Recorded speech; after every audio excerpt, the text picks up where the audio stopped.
Hey, this is Mike Klassen, and welcome to Vancouver Overcast, a podcast where we have conversations with city leaders and innovators.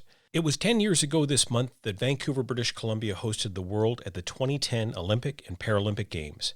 The event was met with protests. The weather was too mild for a winter sports event. A death of an athlete nearly cast a pall over the entire Games. And billions in infrastructure and security left many wondering if it was worth all the cost. However, today, most Canadians remember it as perhaps our biggest national celebration that launched many of our athletes onto the world stage and made Vancouver, BC one of the most attractive places to visit and invest on the planet. On this episode, we talk with a journalist with an encyclopedic knowledge of the 2010 Games, from its very first pitch to the Canadian Olympic Committee to the dousing of the torch. I'm excited to welcome Bob Mackin, reporter with TheBreaker.news and host of the TheBreaker.news podcast. Bob also wrote one of the definitive documents of the Games journey titled Red Mittens and Red Ink. On this first part of the two-part conversation, Bob and I go back to those early days before the Olympic flame arrived at Jack Pool Plaza in Vancouver. And now it's time for Vancouver Overcast.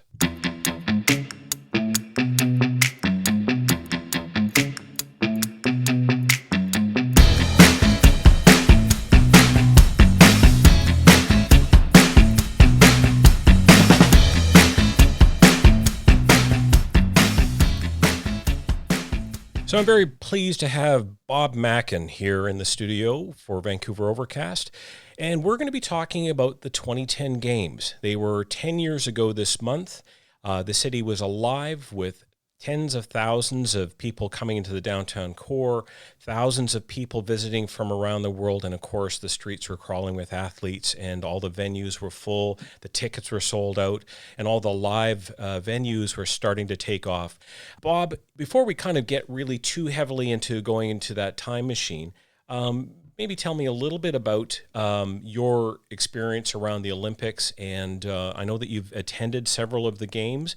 Maybe tell us a little bit about some of your most fond memories of Olympics past.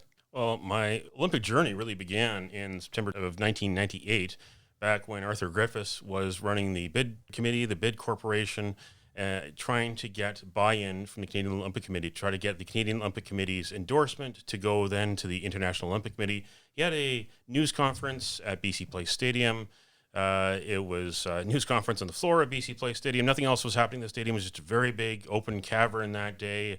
And, the tagline for the bid committee at the time was, imagine. So, imagine Vancouver and Whistler coming alive with Winter Olympics, having the best NHL players, having the best skiers, snowboarders, best curlers in the world come to Vancouver. It was all a very romantic notion at the time, and a very optimistic group that was putting on that bid. They were up against Calgary and Quebec City at the time, and I was working as a sports columnist for the Vancouver Courier at the time, and of course, as a sports columnist, to see the potential of this to come to town, your own hometown, was quite enticing. And looking at their plan at the time, they had kind of a different plan. They were going to put the Athletes Village at UBC, for instance, and they were going to build a venue for curling up at Simon Fraser University, a very early iteration. But at the time, they were hoping to get some community support, of course, but they're hoping to target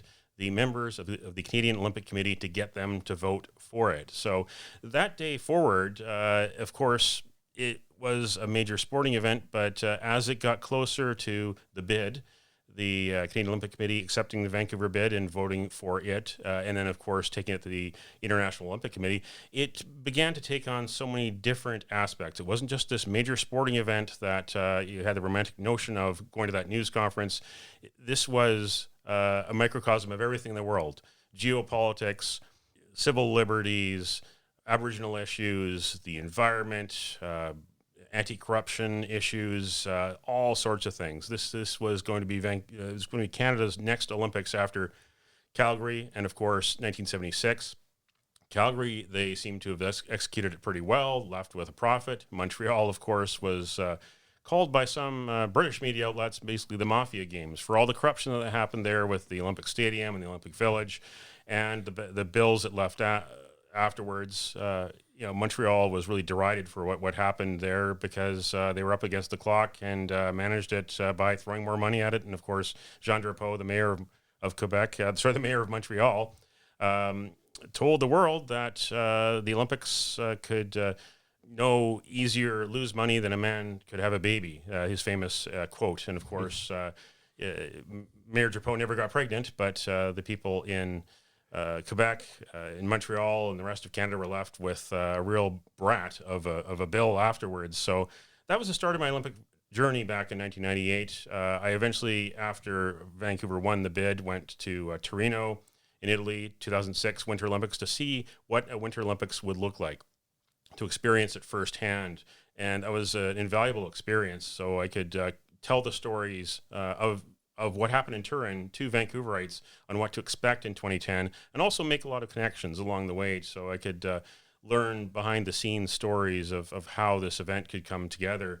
And of course, I also later went to Beijing for the 2008 Olympics.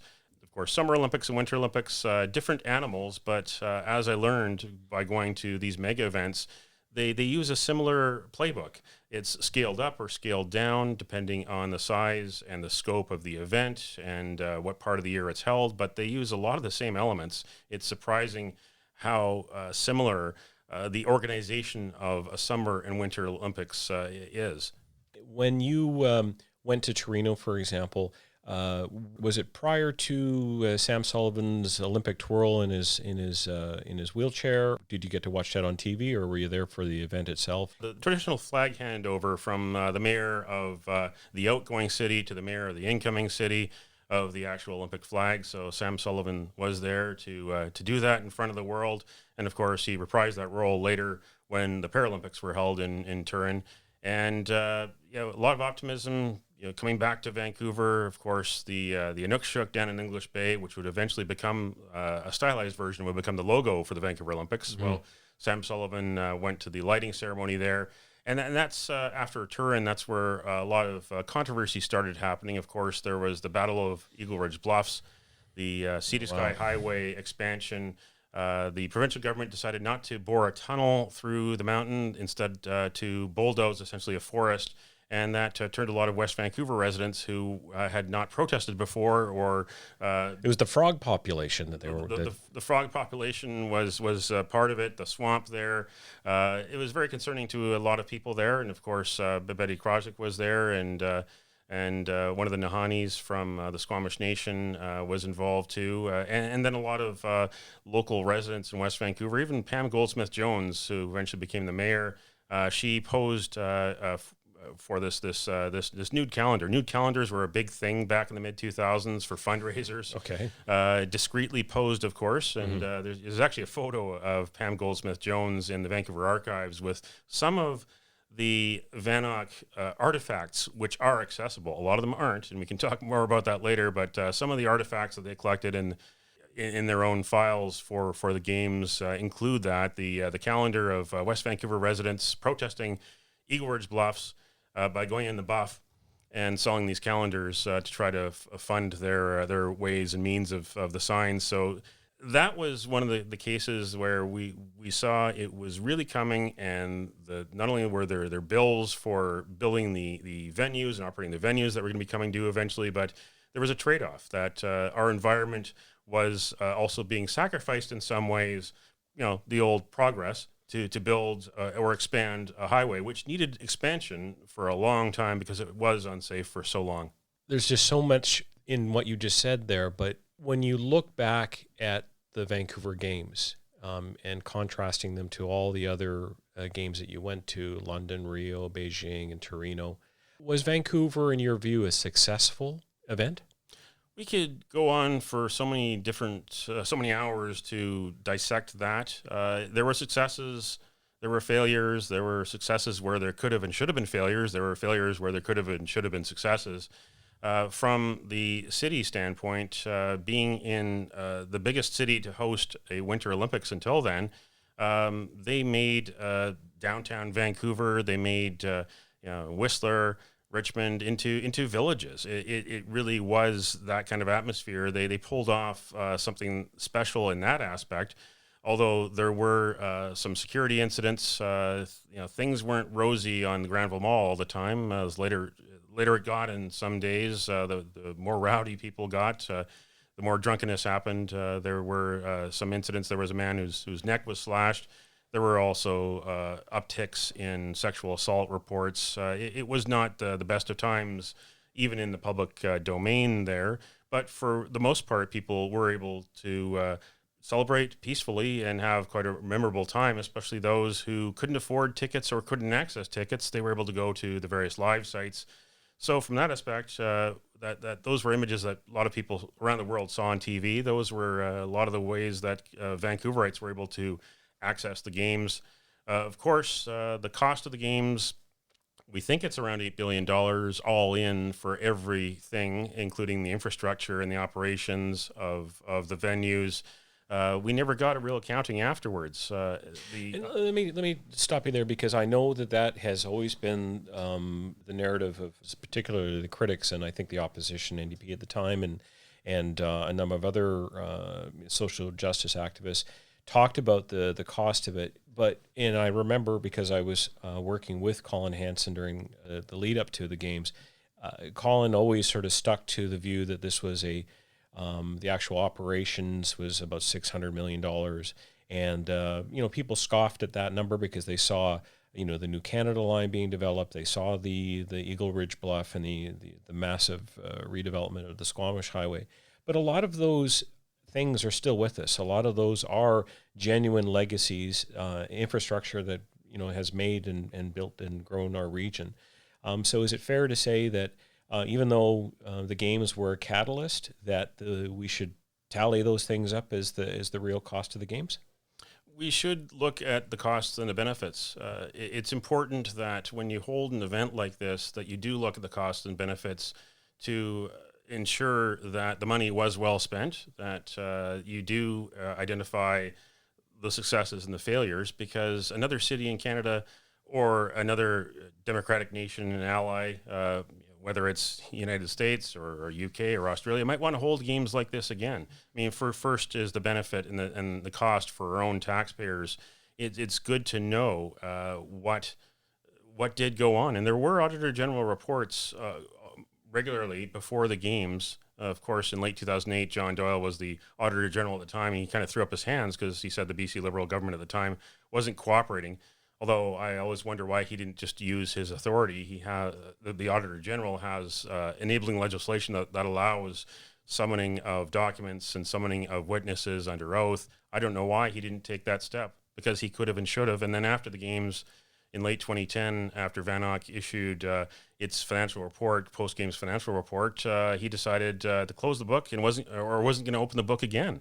So I think that the people that we paid to do that work, to ask those questions, failed us.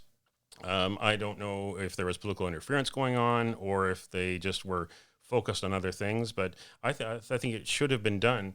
In Ontario, they held the Pan American Games in 2015 in Toronto, and not only was the Pan American Games Organizing Committee covered by the FOI law in Ontario, the Auditor General there did an audit afterwards to, again, look at the successes and the failures, to see if value for money was achieved, and to see where the waste was. Because this was a very big expenditure, a very big investment here in British Columbia. We really put the province's reputation and future at stake. And of course, we saw how it cost Gordon Campbell his job eventually, because coming out of the 2009 election, the deficit after the election suddenly was much bigger than what it was supposed to be during the election.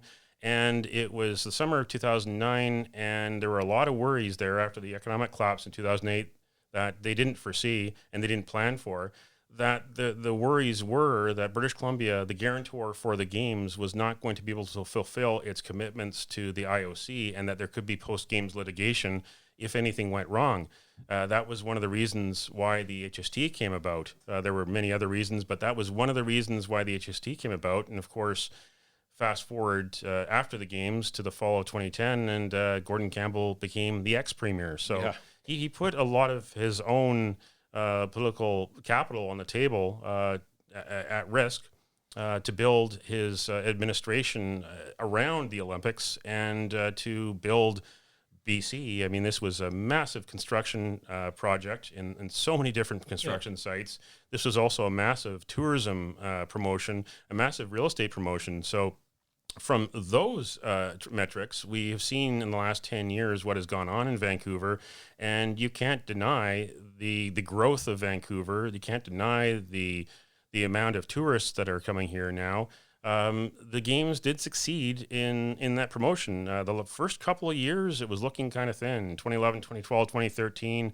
During a pretty tough economic times that were coming out of that out of that recession as well. I was looking at it back then and saying, well, we're not getting the growth or the business investment or the tourism like they sold us on. But then, middle of the decade, it's started to take off. There's been some global trends, of course, and there's, of course, now concerns about over-tourism, about people loving an area so much, going to an area so much, sharing their experiences on social media, seeing what's happening, for instance, the Joffrey Lakes and Quarry Rock in North Vancouver, and even around the Capilano Suspension Bridge, which has become a victim of its own success. So Gordon Campbell's vision to double the size of the tourism industry certainly did come true. And real estate and construction have gone crazy.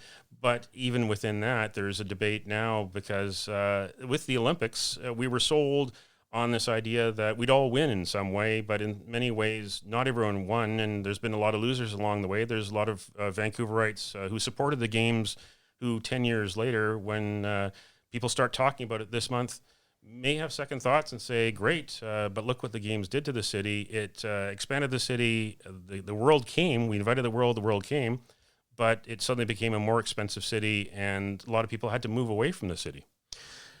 I don't like to always just kind of look at how we did against everybody else, but it seems to me that of the reported experiences of the different games that have happened from Torino, London, Beijing, and Rio, Vancouver seems to have come out fairly well on the other side of it, but as you say, there are a number of these kind of fine concerns that came out of it, from the overheating of the economy to the cost of real estate, and perhaps even too much enthusiasm for some of these tourism destinations.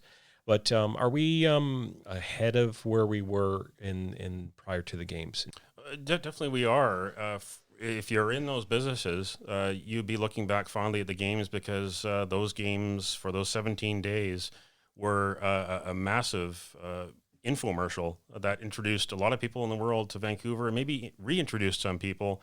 It did what Expo 86 wasn't able to do in many ways, because Expo 86, you had to be there. Expo 86 really wasn't a television event. Of course, the opening and closing ceremonies were televised, right, and there was some TV coverage here and there during the game, during the Expo 86, but World's Fairs are a different animal. They draw people into the city. You really have to go there and be there and go to the site, whereas Olympics, which have really leapfrogged World's Fairs as an attraction and a media event, are a media event that are beamed around the world. We didn't get the 3 billion viewers of the opening ceremonies like they always told us we would. There was actually about 1.8 billion estimated viewers for the entire Olympics. That's still a lot of people, and a lot of people that saw the games and were exposed to the games throughout other types of media. It was early on in the social media age. There was actually a push by a lot of people in small companies in Vancouver. Hootsuite was in its infancy, and there were some Hootsuite workers early on before the games, a couple years before the games, who were trying to convince the IOC to loosen its media regulations, because social media was on the horizon. It was going to change everything, and the IOC kind of dipped its toe in the social media pool. It has embraced it since then, but this really was the first social media games in Vancouver. So that was something which was definitely a boon there. The big media companies coming out of the recession in 2008 didn't make the big profits like they hoped they would. But there was also the case where the British Columbia government had to step in and be a bit of a stopgap. That's the reason behind that $20 million ad campaign that ran on NBC promoting British Columbia tourism. Sarah McLachlan was in there, and other British Columbia celebrities were there. So That was in the run up to the games, right? That was in the run up shortly before the games, but also during the games. So Okay. if you were watching NBC during the games, Were they genuinely worried about not getting the attendance that they were projecting? Well, everything when the 2008 economic crash happened, everything changed. Right. I was in Beijing, covered the Beijing Olympics, and it was the night before the opening ceremony. I actually was with a friend of mine living in Beijing, and we went to this rooftop bar in the old legation quarter, the old embassy quarter, not far from Tiananmen Square, not far from where the BC Canada Pavilion was, in the museum there. And we were on our way to another event, actually at the BC Canada Pavilion, and coming in were people from Goldman Sachs. And in hindsight, I wish I stuck around there and was a fly on the wall, because those people eventually went back to New York, and some of their friends at Lehman Brothers were out of jobs in September of 2008.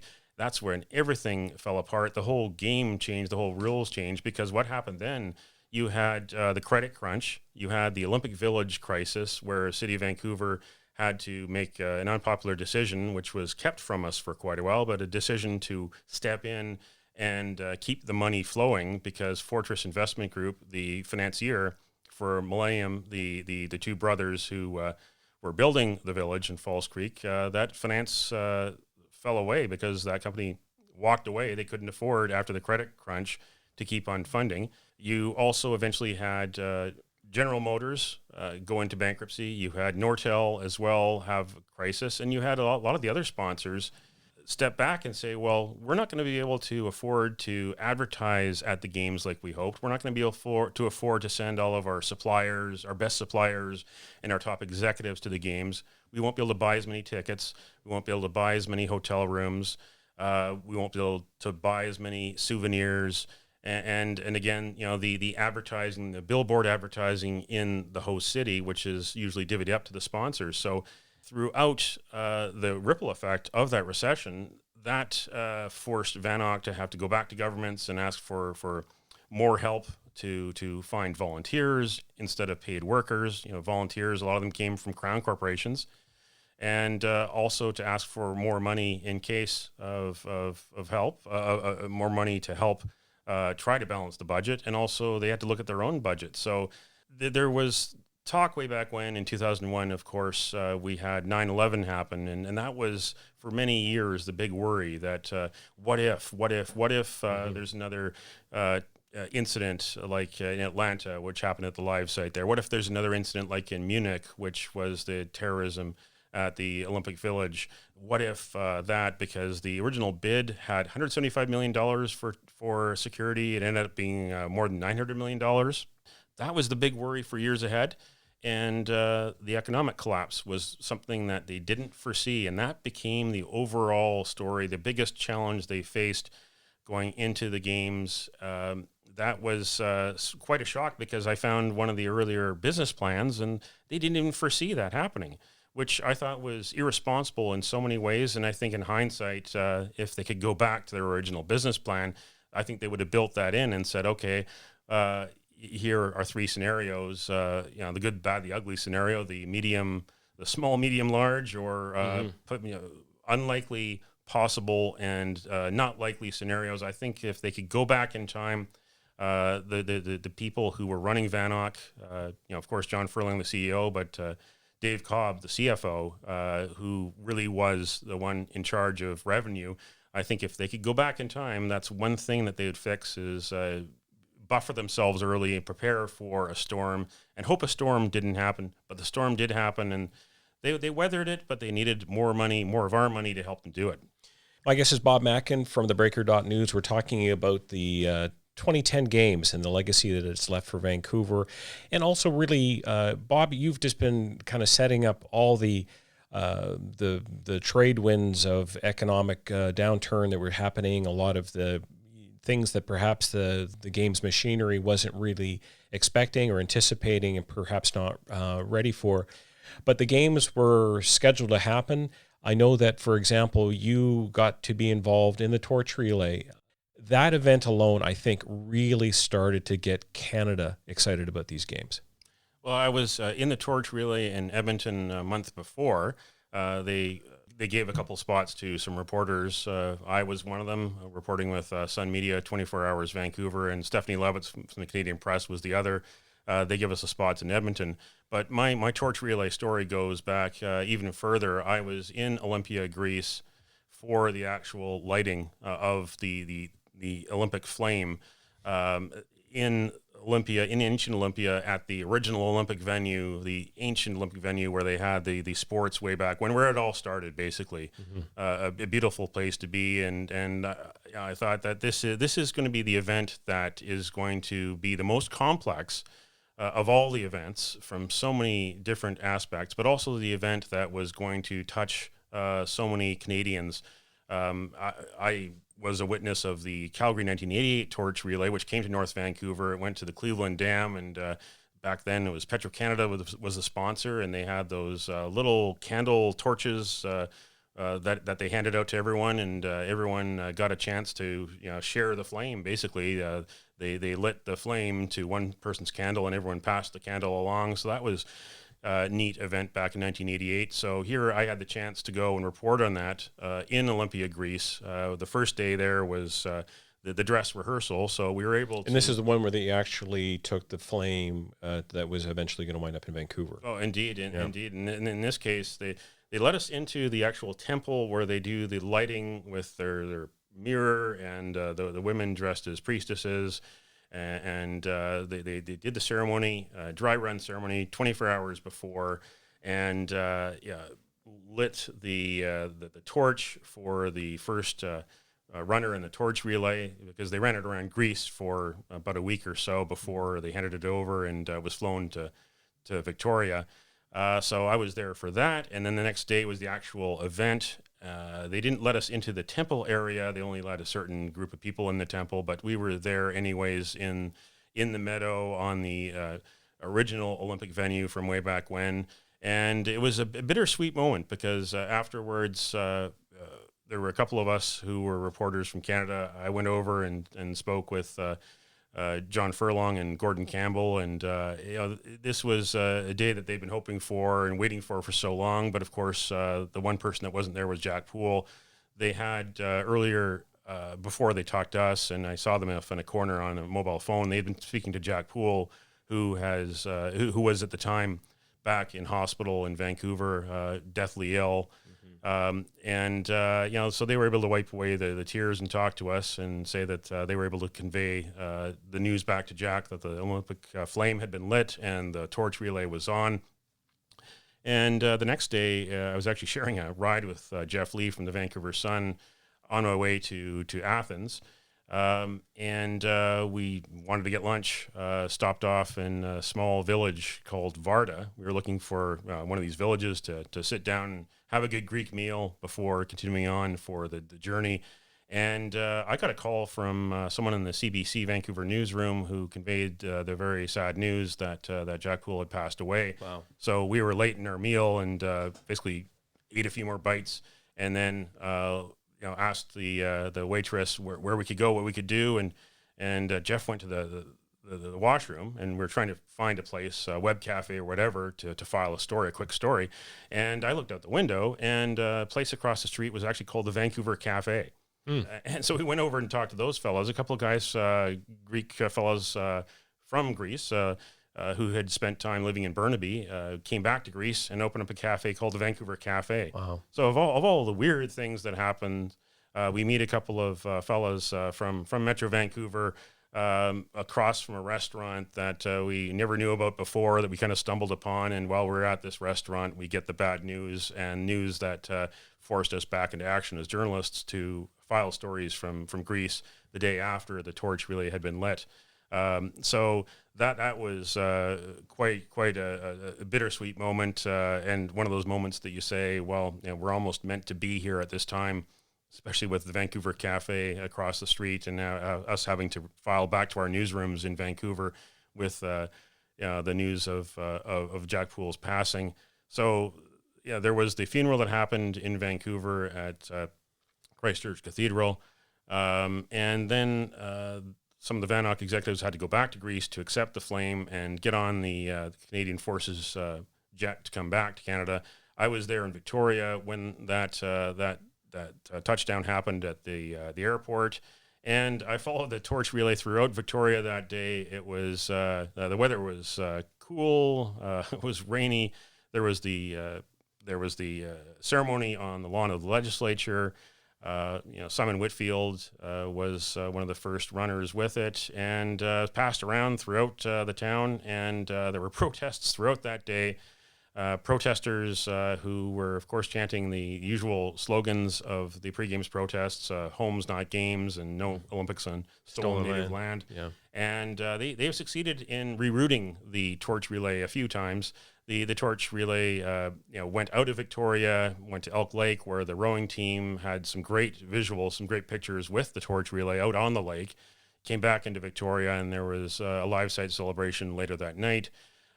So I went to a security conference that was held in Vancouver. There are a lot of security conferences because this was a big event for the security industry, both private and public sector.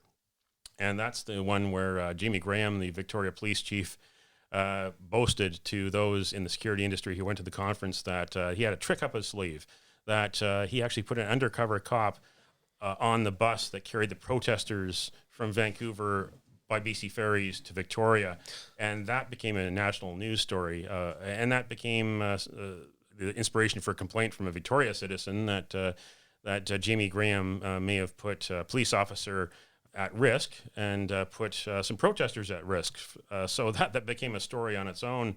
So the torch went on its journey throughout Canada. Of course, I had my time in Edmonton. And that was quite fascinating. I've got my red mittens, which are different from the others because the maple leaf on the palm is dimpled to allow some traction, so you could better hold on to grip, onto the torch. Although I ran instead of jogged, I had too much adrenaline. I was on the street in downtown Edmonton, not far from the finish near City Hall. It was not a cold day. I was hoping for a cold Edmonton winter day, but it was kind of mild that day. Although there were people over at a bar nearby, and there was a pile of snow, so I was prepared for them to pick up some snowballs and hit me. And all I was really worried about was holding on to that torch and not dropping it. I didn't want to have an embarrassing photo happen. It turned out that I kept hold of it and I ran with it instead of jogging. And I also touched part of it after it had been extinguished. So my gloves got a little singed. My gloves got a little bit singed, and my hand got a little bit hot too. But still here to tell the story. Oh, indeed, and the adrenaline kept me through it, and that was a lot of fun. And there was a band, the B. Arthurs, this band that played the live site at the Edmonton City Hall, this ukulele cover band. And I thought, wow, great, I'll see them afterwards. I didn't get a chance to actually get into the live site and see them because I was still wearing the tracksuit. And so many people in Edmonton wanted to touch the torch, have their photo taken with it, with me. So many friendly people who wanted to be part of the games and to be part of the magic of the games. And so I was fine with missing the B. Arthurs and just meeting all these friendly people, and then had other chances to interact with the torch relay. There was the photo op on a BC ferry near Horseshoe Bay. I went on there. There was the time of the Peace Arch. It actually dipped into the United States for a matter of minutes. And Gordon Campbell was there, and Christine Gregoire, the governor of Washington State, were there. So I was there up and early. That happened at 6 a.m. One day, a couple of days before the games. So I followed it there, and of course, it came through my neighborhood in North Van. And the fact that it got into Metro Vancouver, for months before the games actually getting underway here, it felt like the city was almost afraid of them coming. They seemed to be so cautious that they were not issuing any news releases. They were not promoting them in any way. So the city itself didn't seem to be really that activated about it. And I wonder if, in hindsight, what was going on there was the concerns about protest, the concerns about the cost, the concerns about this as being, the divisions between the City Hall and the province of British Columbia, and even the federal government, because it was a conservative government and we had Vision Vancouver here at City Hall, that nobody wanted to really work together at that point. Do you remember that time period just in the last couple of weeks before the torch actually wound up in BC Place? Oh, indeed. There was, and actually it was Jack Poole at a news conference earlier in 2009 was reflecting on the challenges that Van Auken was facing from an economic standpoint. And he used the words pressure cooker. He said that Van Auken was in a pressure cooker environment, and there could not be more true words, because that pressure cooker environment was in City Hall. It was in the provincial government. It was in Ottawa. It was in the sponsors. It was in the media outlets. Everything. It was a pressure cooker. And you could just cut the air with a knife, and that's the way it was in Vancouver. And this concern that, will it be success? What will happen? Should we be worried about protests? And what about the effects of the Great Recession? You're listening to Vancouver Overcast. My guest is Bob Mackin from TheBreaker.news and the Breaker.news podcast. Bob's been giving us a fascinating account of the years, months, and weeks leading up to the Vancouver 2010 Olympic and Paralympic Games. It was a pressure cooker, as he says. This is the end of our first part of a two-part conversation with Bob. In the next episode of Vancouver Overcast, we're going to hear more about the fateful weeks of the Games themselves and the legacy that was left for the city of Vancouver. So be sure to subscribe to Vancouver Overcast, tell your friends, rate our program. My name is Mike Klassen. I'm your host. Thanks for listening.